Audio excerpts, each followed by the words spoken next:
Hey, what's up, y'all? This is Ashwin, but this is actually me post-editing. So the audio and video have already been finished at this point, and I just came here to say a couple things. So one, I forgot to include a spoiler warning audio-wise. So hey, if you haven't seen the show, spoiler warning, it's a review. I don't talk about everything in great detail, but if you haven't seen the show, watch it first. That way you can get a picture of what's in this. And then the other thing is, since I cut this out of the outro because it went on for way too long, it's like a 2-minute outro, I didn't need it. Up next, we're gonna actually do a Star Wars review because I was inspired by one of my favorite YouTubers. So we're gonna do that next week, and then the week after that is gonna be Daredevil. Sorry about postponing this video. I was in the middle of redesigning my office, so I just didn't have a good way to record this. I got the audio out the best I could, but I was literally recording it in my bed, so there's a lot more mic movement in this video than usual, but that shouldn't be a problem anymore since I've got this nice office studio kind of set up now, and my mic actually has a table it can sit on, so I don't have to constantly hold super still. So I just want to apologize for the mic noise you're gonna hear in this video, but I've cut out a good chunk of it. I just couldn't get it all out. Sometimes I was just talking and I did my best. I'm still learning here too. So yeah, other than that, I'm just gonna get right into the video. Yeah, thanks for watching and enjoy the video.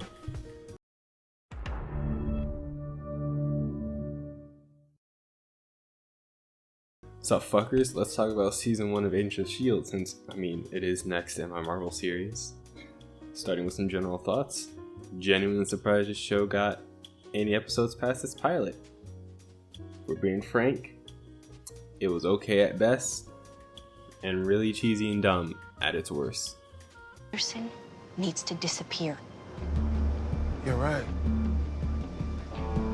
I'm not him anymore. I'm someone else now. Please. You're juiced, Mike, and you're losing it just like the last guy. It's a disaster. No. It's an origin story. But, here we are, 20-something episodes later with the season finale and 5 more seasons later. So each season of the show, with the possible exception of the 6th season, I haven't seen it, I can't comment on it yet. We'll know when we get there. But each of these seasons has a problem, or with the first half of every season, it's completely fucking worthless and skippable. It's literally just the introduction of MacGuffins that'll be used throughout the back half of the season. So my honest to God recommendation for this show is to just skip the first half of each season. With the exception of the 4th season, that shit was good, but we aren't there yet. So yeah, if you're gonna do this, especially do this in the 1st season, it is oh my god, every episode before there's a train episode, it's the 13th or 14th episode. Every episode before that is so irrelevant and boring that it's not even worth your time. But if you start on this episode, I can guarantee you'll be interested and willing to at least sit through a couple more episodes. The main plot, character development, and real interest in the show doesn't really start until this point, so let's fucking talk about it. The real plot in the season starts after the events of Captain America Winter Soldier and the uprising of Hydra. It's a solid basis for some cool stories, and it's nice to get a different perspective outside of the movies because you don't really get to see much outside of that unless you read the comics. Please don't comment about how comic accurate this show is. I don't give a shit. It is not relevant. There's plenty of stuff for them to go over. They introduce the main character about episode 2 or into the Hydra reveal, and he's okay. Agent Garrison, he kind of goes off the rail towards the end of the season, which is set up for the 2nd season. But if you don't know what's coming up, he just seems kind of crazy, which honestly, even knowing what happens, he's pretty fucking crazy. Also, Nick Fury makes an appearance in the show. He shows up and saves the day in like the last episode of the season after not being a thing at all for the rest of the show. So if you like Nick Fury, there you go. Plot of each episode isn't anything spectacular. Generally, it's pretty predictable and simple to follow. The main draw of each episode are the characters. They're all pretty likable in their own right, and for the most part, as long as the character lives, they get much better as the show goes on, and the show gets more and more of its footing down. Agent Coulson for Phase 1 for the MCU has a huge cameo and huge appearance and huge role in this show, and they do go over how he is back from the dead. This is 100% after Avengers 1. He's definitely dealt with Loki. He definitely got killed. It all gets explained in the show. It's kind of cool, kind of dumb, but I think it works. It works fine. Agent May, who's kind of this dope fighter and a pilot who has this whole shtick about not wanting to be called the cavalry. There's Agent Fitz and Simmons, who are like these two scientific duo that are like the brains of every operation. There's Skye, who my first time watching the show, I found her extremely annoying in this season, and I just didn't like her, but I'm not sure if it's because I have hindsight and I know what she becomes, or if I was just genuinely too hard on her last time, but she was okay this time around. Like, I didn't mind watching her. Maybe she was growing on me, but I don't know. It's hard to tell. Then there's Agent Ward, who's just an undercover Hydra agent who works for the main antagonist. And then there's Agent Triplet, who's basically the token black guy until the cool token black guy gets introduced into the show. No offense to whoever's playing Triplet, it's just you're not that interesting. The main antagonist is introduced till halfway through, and then all the MacGuffins are in. So now, apart from Agent Garrison, everybody has a character in this show that you can enjoy. I don't think there's any characters who I would avidly say are dislikable. I could say they're characters that I wasn't the biggest fan of, but dislikable is not quite the word I'd use to describe any of these characters, which is a huge plus when you've got, a cast of 6 or 7 characters, and it gets larger as the show goes on as they add on more agents. Personally, I really enjoy Agent Fitz and Simmons. Skye doesn't really become likable for me until the 3rd season. Coulson and May are cool for me, but the scientist characters just are a little bit more interesting to me, and plus they flow so well off each other, and the chemistry is great between the two of the actors. They develop really well. Thankfully, the characters are much more fleshed out and they get much more screen time in the later seasons, which is huge. I'm grateful that they did that because the characters are great.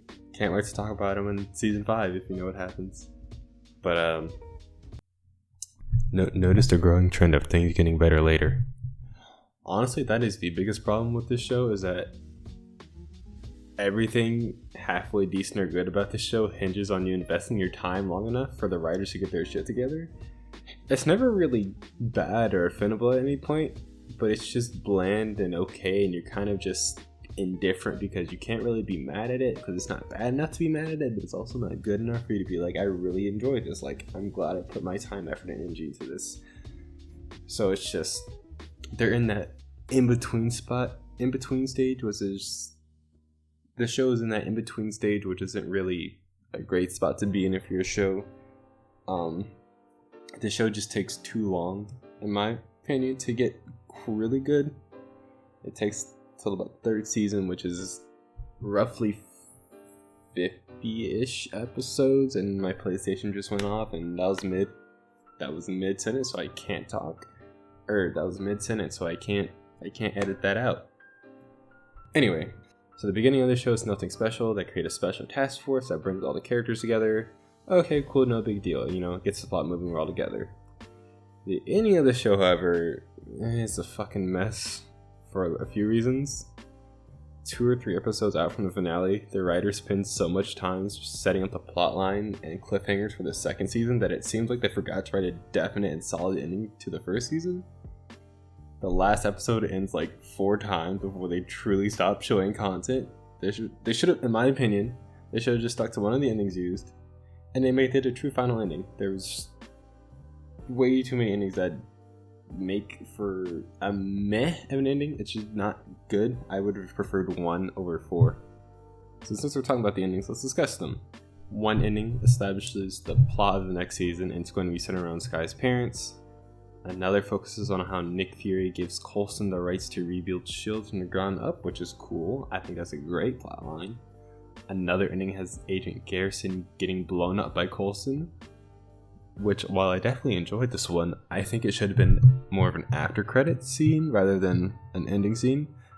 But it was nice seeing them like go the route of just poking fun at bringing the villain back and just literally blowing him the fuck up into fucking guts and bits. And yes, yes, thank you.